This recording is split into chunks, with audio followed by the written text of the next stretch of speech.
Merhaba arkadaşlar, yeni bir YDS Sırpça Boşnakça hazırlık dersine hoş geldiniz. Ben öğretmeniniz Aykut Aydoğdu. Bugün sizlere sadırcatif ve sadırcavatif fiillerini anlatacağım. Her ikisi de içermek, içerisinde barındırmak, muhafaza etmek anlamlarına geliyor. İlk olarak sadırcatif fiiline baktığımız zaman iki yönlü fiil olarak değerlendireceğiz. İki yönlü fiilden kastımız geçen dersimizde de anlattığım bu yön kurallarına bağlı olarak hem sürekli hem süreksiz fiil kategorisine giriyor. Belirtili ve belirtisiz nesne alabiliyor. Sadırcavatif fiiline baktığımız zaman arkadaşlar biz bu fiili sadece sürekli fiil olarak yani faaliyetini devam ettiren bir fiil olarak kullanacağız cümle içinde. Sadırcatif fiilinden farkı sadece sürekli fiil olarak kullanılması. Süreksiz fiil olarak kullanacağımız zaman sadırcatif fiilini kullanacağız. Belirtili ve belirtisiz nesne alabiliyor aynı şekilde bu fiilde.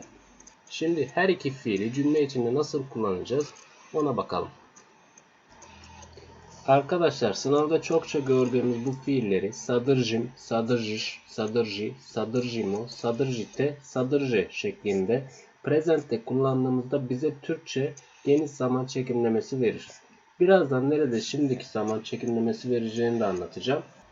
Öncelikle tekil formda bir özne ile kullandığımda sadırci içerir anlamına gelecek şekilde presente kullandım. Daha sonra belirtili veya belirtisiz nesne kullanabilirim. Yani tümleç çatısı altında zarf tümleci veya dolaylı tümleç cümle içinde kullanılabilir. Jabuka sadrži mnogo vitamina koji jačaju imunitet. Şimdi burada öznemiz jabuka yani elma. Elma ile başladım cümleye. Virgülü attım. Sadrži mnogo vitamina koji jačaju imunitet. Elma ne yapar? İçerir. Onu da cümlemin sonunda kullanacağım. Sadrži. Ne içerir? Birçok vitamin içerir. Yüklemimden önce onu da yazdım. Yani nesneyi yazdım. Birçok vitamin içerir. Nasıl vitamin içerir? Koyyaçayı imunitet. Bağışıklığı güçlendiren birçok vitamin içerir. Burada nesnemiz niteleyici almış. Koy bağlacıyla yani vitamin ismi burada nitelenmiş koy bağlacıyla. Koyyaçayı imunitet burada yan cümle.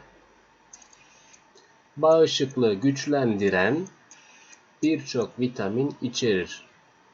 Yani burada öznemiz elma, nesnemiz bağışıklığı güçlendiren birçok vitamin, yüklemimiz de içerir. Çoğul formda bir özneyle başladığım zaman sadırce 3. çoğul şahısta içerir, içerirler anlamına gelecek. Nesne veya nesneler kullanabilirim. Tümleçler bu cümle içine de dahil olabilir. Koje namirnice ne sadrže gluten i šećer. Şimdi burada bir soru cümlemiz var. Koje namirnice yani hangi yiyecekler anlamına geliyor. Burada koje namirnice öznemiz hangi yiyecekler. Bu şekilde başladım Türkçe çevirime. Ne sadrže içermez. Bu da cümlenin sonuna gelecek. Gluten i šećer bu da nesne olduğuna göre yüklemden önce gelecek Türkçe cümlemizde. Yani hangi yiyecekler gluten ve şeker içermez.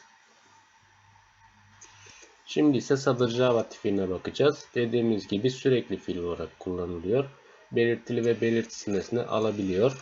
Bu fiilin çekimlemesi Türkçe şimdiki zamana denk geliyor. Sadırcatif fiiline nazaran dediğimiz gibi sadırcatif fiili geniş zamana denk geliyordu. Bu ise şimdiki zamana denk geliyor. Şimdi çekimlemesine bakalım. Şimdiki zamanda sadırcavam, sadırcavaş, sadırcava, sadırcavamı, sadırcavate, sadırcavayı. Tekil bir formda özneyle başlayacağız. Sadırcava yüklem olarak içeriyor anlamı verecek bize. Belirtili nesne veya belirtisiz nesne kullanabiliriz. Dolaylı tümleç, zarf tümleci de cümlemizde yer alabiliyor. Şimdi cümlemize bakalım. Ova knjiga sadržava 40 originalnih recepata za sendviče. Şimdi burada öznemiz ova knjiga. Yani bu kitap. Yüklemimiz sadržava içeriyor Türkçe cümlemizin sonunda. Ne içeriyor? 40 originalnih recepata za sandviče. Nesnemiz burada 40 adet orijinal sandviç tarifi. Yani Türkçe'ye uyarladığımız zaman bu kitap 40 adet orijinal sandviç tarifi içeriyor. Dediğimiz gibi burada şimdiki zamanda kullanmış olduk. Çoğul formlu bir özneyle başlarsak cümlemize sadržavaju içeriyor, içeriyorlar anlamı verecek. Nesne veya nesneler kullanabilirim. Dolaylı tümleç, zarf tümleci cümlemizde yer alabilir. Şimdi soru cümlemiz var yine. Šta sadržavaju dječje kašice na našem tržištu?